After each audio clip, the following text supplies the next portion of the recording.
Hello friends, आज का हमारा टॉपिक है प्रकाशिक यंत्र अर्थात ऑप्टिकल इंस्ट्रूमेंट। ऑप्टिकल इंस्ट्रूमेंट क्या होते हैं? वे यंत्र, वे उपकरण जो निकटवर्ती या दूरवर्ती वस्तुओं को जिसके माध्यम से देखा जाता है वे प्रकाशिक यंत्र कहलाते हैं।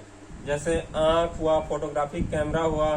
तो आंख और फोटोग्राफिक कैमरा क्या है? वस्तु का वास्तविक प्रतिबिंब बनाते हैं, तो इन्हें वास्तविक प्रतिबिंब प्रकाशिक यंत्र कहते हैं। और वहीं सूक्ष्मदर्शी हुआ, दूरदर्शी हुआ, ये वस्तु का आभासी प्रतिबिंब बनाते हैं, तो इन्हें आभासी प्रतिबिंब प्रकाशिक यंत्र कहते हैं। प्रकाशिक यंत्र में एक टर्म हमको जानना है जो कि बहुत जरूरी है, वह है विजुअल एंगल या फिर दर्शन कोण।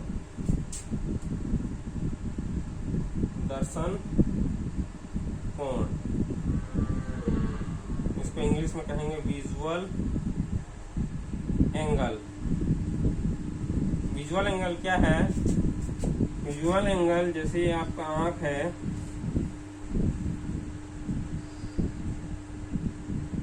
तो वस्तु यदि यहाँ पे है ए बी और यही वस्तु यदि यहाँ पे है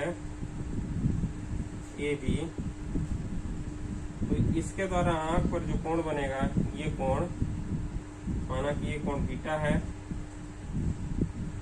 और इसके द्वारा आंख पर जो कोण बनेगा ये कोण अल्फा है। क्या है ये जो कोण? मतलब किसी वस्तु द्वारा नेत्र पर बनाया गया कोण दर्शन कोण कहलाता है। किसी वस्तु द्वारा नेत्र पर जो बनाया गया कोण है दर्शन कोण कहलाता है। और दूर स्थित किसी वस्तु का दर्शन कोण छोटा होता है और पास स्थित उसी वस्तु का दर्शन कोण बड़ा होता है। और दर्शन कोण जितना अधिक बड़ा होगा, हमें उसका प्रतिबिंब उतना ही अधिक बड़ा दिखाई देगा। यदि दर्शन कोण छोटा है तो उसका प्रतिबिंब छोटा दिखाई देगा।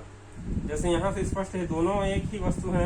यदि वस्तु को दूर रखा गया है तो उसका दर्शन कोण छोटा अल्फा बन रहा है, और यदि वस्तु को पास रखा गया है तो उसका दर्शन कोण बीटा बड़ा बन रहा है। ये बीटा है पूरा बड़ा वाला, ठीक है। तो ये हो गया दर्शन कोण। और दर्शन कोण का मान सबसे अधिक कहाँ पे होता है? दर्शन कोण का मान सबसे अधिक तब होता है जब वह वस्तु ए बी स्पष्ट दृष्टि की न्यूनतम दूरी पर हो। स्पष्ट दृष्टि की न्यूनतम दूरी, इसको अक्सर डी से निरूपित करते हैं। स्पष्ट दृष्टि की न्यूनतम दूरी पर हो, यहाँ पे आपका आंख हो, इसे स्पष्ट दृष्टि की न्यूनतम दूरी कहते हैं।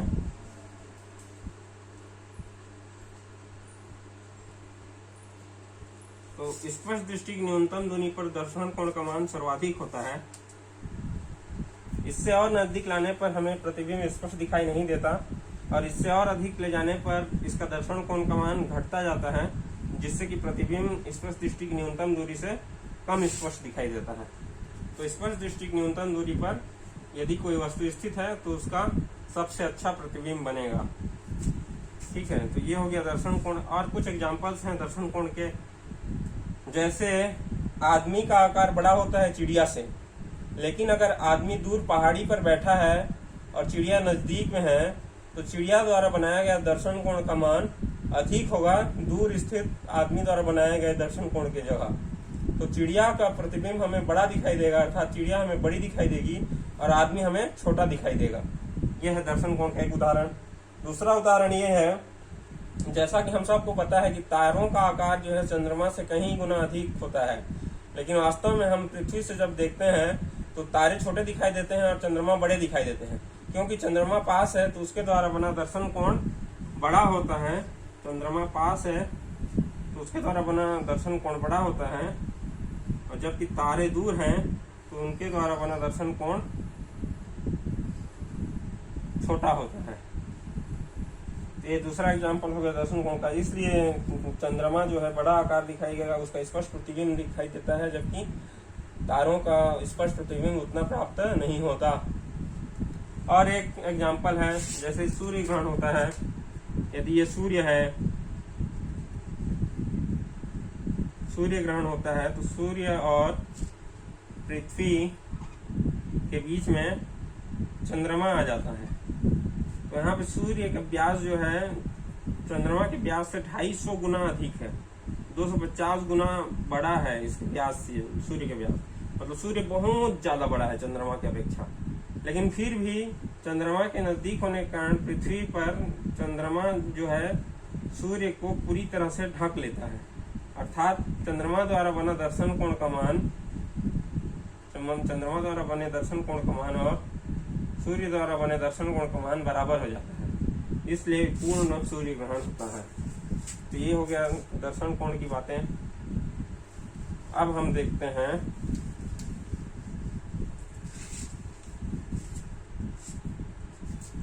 दर्शन कोण हो गया।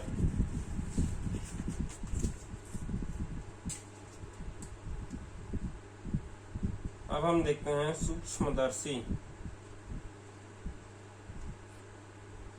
सूक्ष्मदर्शी क्या होता है?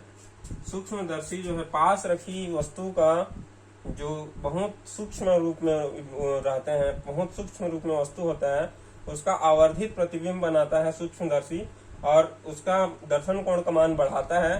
दर्शन कोण का मान बढ़ने का प्रतिबिंब स्पष्ट दिखाई देता है। तो इस प्रकार का जो यंत्र होता है जिसके माध्यम से उसका दर्शन कोण बढ़ता है, सूक्ष्मदर्शी कहलाता है। सूक्ष्मदर्शी का सिद्धांत क्या है? सूक्ष्मदर्शी में उपयुक्त लेंस या लेंसों के युग्म का प्रयोग किया जाता है, जिससे कि वस्तु का बड़ा प्रतिबिंब प्राप्त हो, जिससे कि वस्तु का बड़ा प्रतिबिंब प्राप्त हो। तो यह सूक्ष्मदर्शी का सिद्धांत है, जिसमें या तो एक उत्तल लेंस या कई उत्तल लेंसों का समूह लिया जाए तो उनके सहयोग से इसके दर्शन कोण का मान बढ़ाया जाता है। यहाँ पे ये वस्तु है ए बी वस्तु है, तो इसका दर्शन कोण है अल्फा, जबकि प्रतिबिंब है ए डैश बी डैश, इसका दर्शन कोण है यहाँ से इस बिंदु पे बीटा। तो दर्शन कोण का मान बढ़ जाता है उत्तल लेंस की सहायता से। तो सरल सूक्ष्मदर्शी में उत्तल लेंसों के कई युग्म या सरल सूक्ष्मदर्शी में सिर्फ उत्तल लेंस का प्रयोग करके उसके प्रतिबिंब को बड़ा बनाते हैं और इस प्रकार उसका दर्शन कोण का मान बढ़ जाता है और प्रतिबिंब स्पष्ट दिखाई देता है। अब हम देखते हैं आवर्धन क्षमता। आवर्धन क्षमता, मैग्नीफाइंग पावर, मैग्नीफाइंग पावर। आवर्धन क्षमता क्या होता है? आवर्धन क्षमता बराबर होता है प्रतिबिंब द्वारा निर्मित दर्शन कोण, प्रतिबिंब द्वारा निर्मित दर्शन कोण अपान स्पष्ट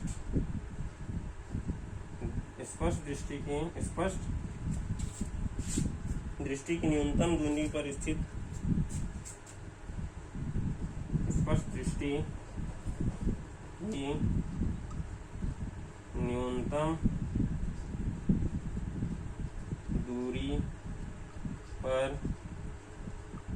स्थित वस्तु द्वारा निर्मित दर्शन कोण। यह आवर्धन क्षमता की परिभाषा है। आवर्धन क्षमता क्या है? मैग्नीफाइंग पावर, प्रतिबिंब द्वारा निर्मित दर्शन कोण बटे स्पष्ट दृष्टि की न्यूनतम दूरी पर स्थित वस्तु द्वारा निर्मित दर्शन कोण। इन दोनों के अनुपात को आवर्धन क्षमता कहते हैं। अर्थात प्रतिबिंब जितना बड़ा बनेगा और स्पष्ट दृष्टि की न्यूनतम दूरी पर स्थित जो वस्तु है उसका आकार, इन दोनों के आकार में जो डिफरेंस होगा उस कारण उनका दर्शन कोण अलग अलग होगा। तो वह दर्शन कोण का मान जितना अधिक होगा प्रतिबिंब द्वारा जितना दर्शन कोण का मान जितना अधिक होगा, आवर्धन क्षमता उतनी अधिक होगी। और स्पष्ट दृष्टि की न्यूनतम दूरी पर स्थित वस्तु का दर्शन कोण जितना छोटा होगा उसकी आवर्धन क्षमता उतनी अधिक होगी। ठीक है, ये हो गया। ठीक। प्रतिबिंब कहाँ पे बन रहा है इसके हिसाब से आवर्धन क्षमता देखा जाता है सूक्ष्मदर्शी में दो प्रकार से। एक तो पहला प्रतिबिंब कब बनता है, प्रतिबिंब जब स्पष्ट दृष्टि की न्यूनतम दूरी d पर बने, और दूसरा जब प्रतिबिंब स्पष्ट दृष्टि की न्यूनतम दूरी पर न बन के अनंत पर बने। दो केस होते हैं जिसमें हमको सूक्ष्मदर्शी के अध्ययन करना है। अब देखते हैं सिंपल माइक्रोस्कोप, सरल सूक्ष्मदर्शी। सरल सूक्ष्मदर्शी क्या होता है? सरल सूक्ष्मदर्शी एक अकेला उत्तल लेंस से बना हुआ होता है जिसकी फोकस दूरी थोड़ी कम होती है। और इसमें प्रतिबिंब कैसे बनेगा? यदि वस्तु इसके प्रकाश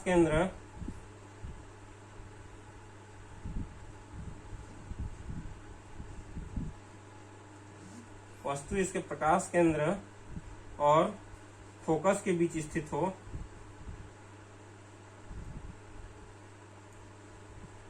तो एक रेखा प्रकाश केंद्र से होकर जाएगी और दूसरी रेखा मुख्य अक्ष के समांतर होके फोकस से होकर जाएगी। इन दोनों रेखाओं को पीछे की ओर बढ़ाने पर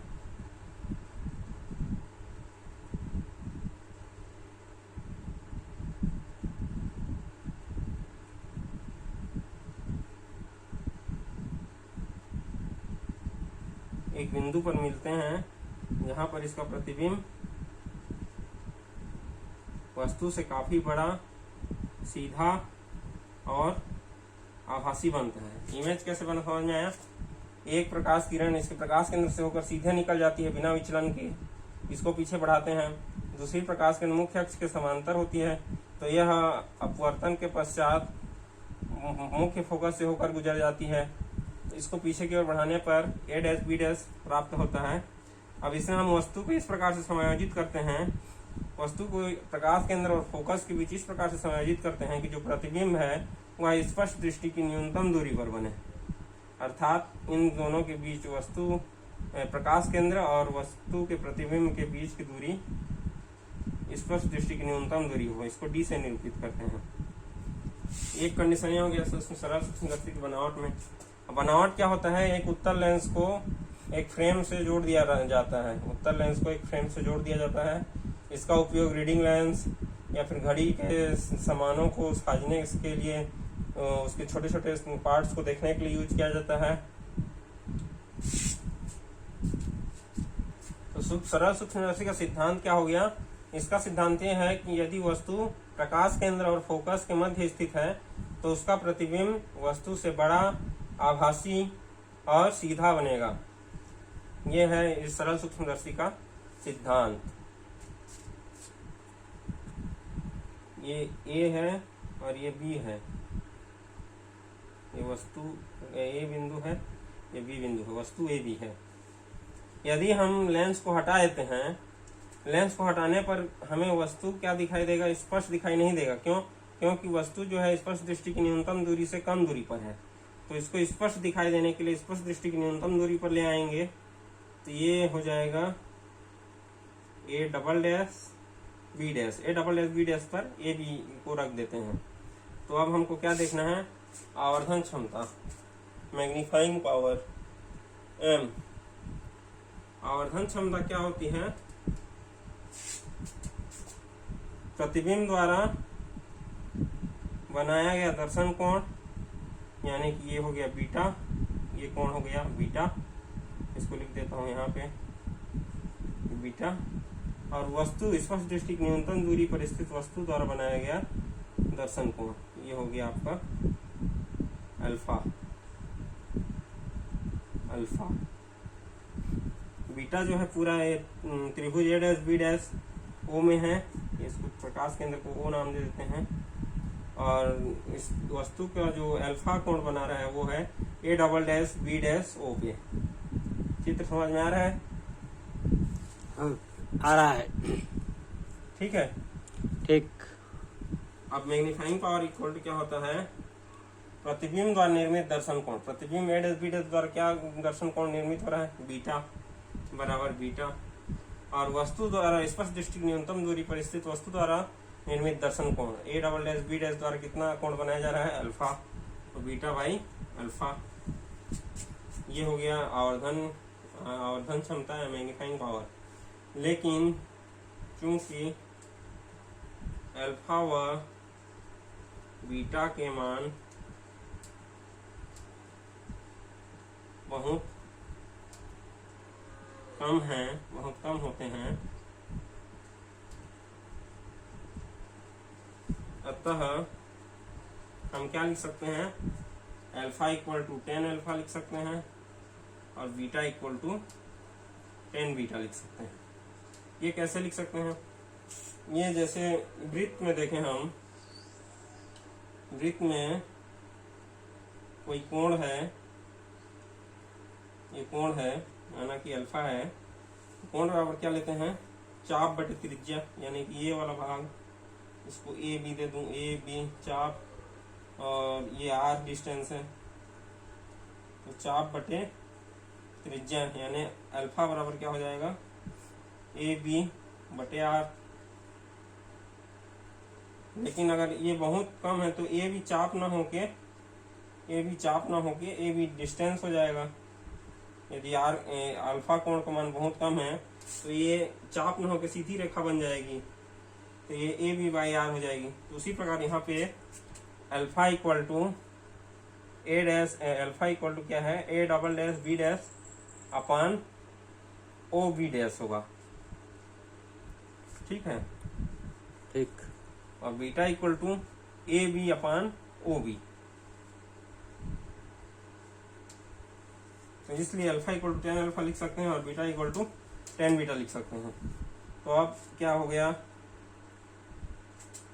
इसलिए m equal to 10 beta by 10 alpha. और 10 बीटा 10 अल्फा है तो 10 का फार्मूला क्या होता है? tan थीटा इक्वल टू क्या होता है? सम्मुख भुजा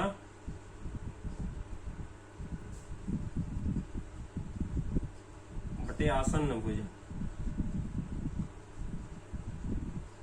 आसन्न भुजा।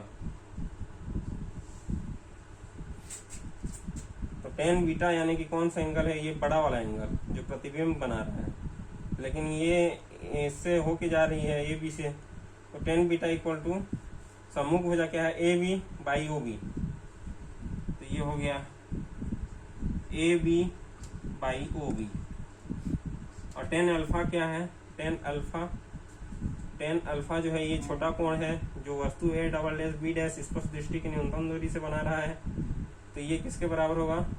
10 alpha A double dash B dash, A double dash B dash, या फिर इसको कहें A double dash B dash की जगह ए बी को ही, ए बी क्योंकि दोनों की लंबाई बराबर है। A double dash B dash और ए बी दोनों एक ही वस्तु हैं, तो ये हो जाएगा A B by O B dash, O B dash. ठीक है। अब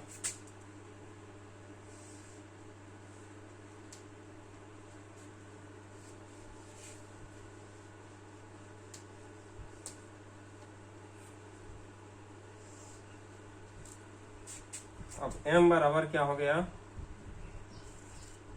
ए B by O B into O B dash by A B. A B से ए बी कट गया तो m बराबर क्या बचा? O B dash. O B dash क्या है? प्रकाश केंद्र O से प्रतिबिंब ए डैश बी डैश के बीच की दूरी। ठीक है। प्रकाश केंद्र O से m बराबर क्या हो गया?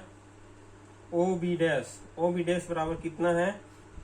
स्पर्श दृष्टि की न्यूनतम दूरी अर्थात डी, ये हो गया डी अपान ओ बी क्या है, ओ बी प्रकाश केंद्र से वस्तु बी के बीच की दूरी है, तो ये हो गया यू।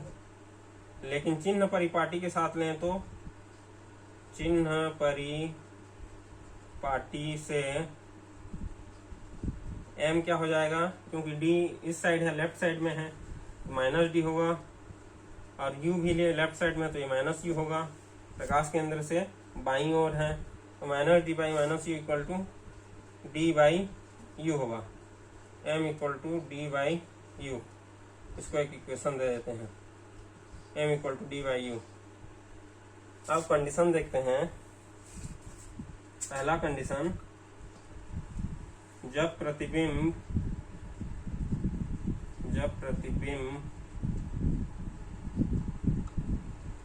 स्पष्ट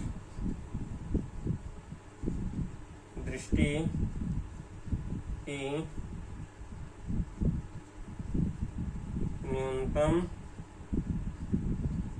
दूरी पर बने,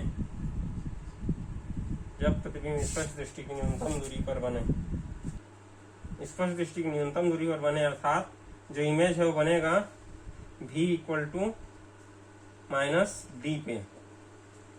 डी क्या है, स्पष्ट दृष्टि की न्यूनतम दूरी है, और चूंकि बाईं साइड बनेगा इसलिए नेगेटिव होगा चिन्ह परिपाटी से, और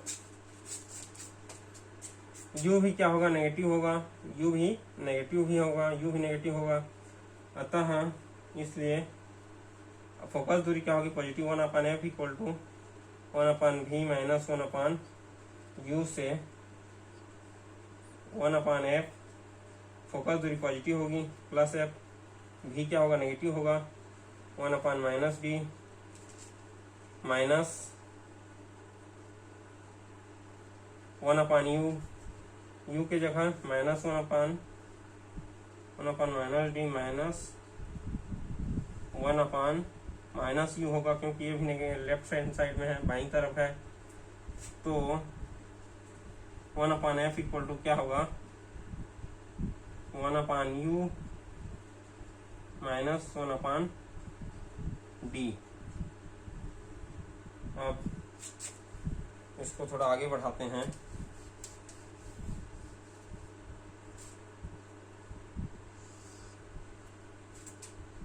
वन अपॉन एफ है, इसको डी अपॉन एफ करते हैं, D upon F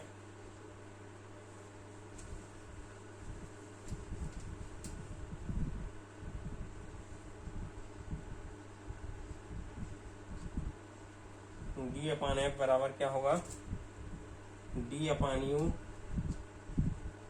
minus 1, D से डी कट गया, तो D upon U equal to क्या आया, D upon U equal to 1 plus D by F. Equation number 1 में क्या है, m equal to D by U है, तो इक्वेशन 1 और 2 से समीकरण 1 हुआ, समीकरण 2 से मैग्नीफाइंग पावर आवर्धन क्षमता m बराबर डी बाई यू बराबर 1 प्लस डी बाई एफ। ये हो गया जब प्रतिबिंब स्पर्श दृष्टि की न्यूनतम दूरी पर बने। दूसरा कंडीशन क्या है, जब प्रतिबिंब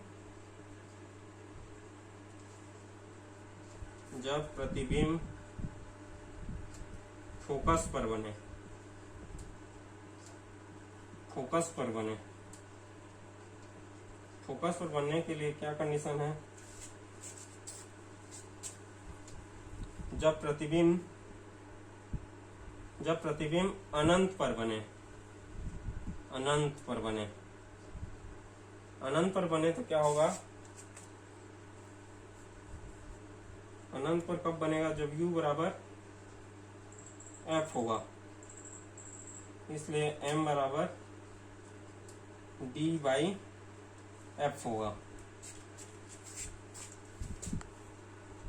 अधिक आवर्धन क्षमता के लिए क्या देखते हैं हम कि f का मान कम होना चाहिए, अर्थात उत्तल लेंस की फोकस दूरी का मान जितना कम होगा वह उतना ही अधिक आवर्धन क्षमता देगा, उतना ही अधिक दर्शन कोण बढ़ेगा प्रतिबिंब का।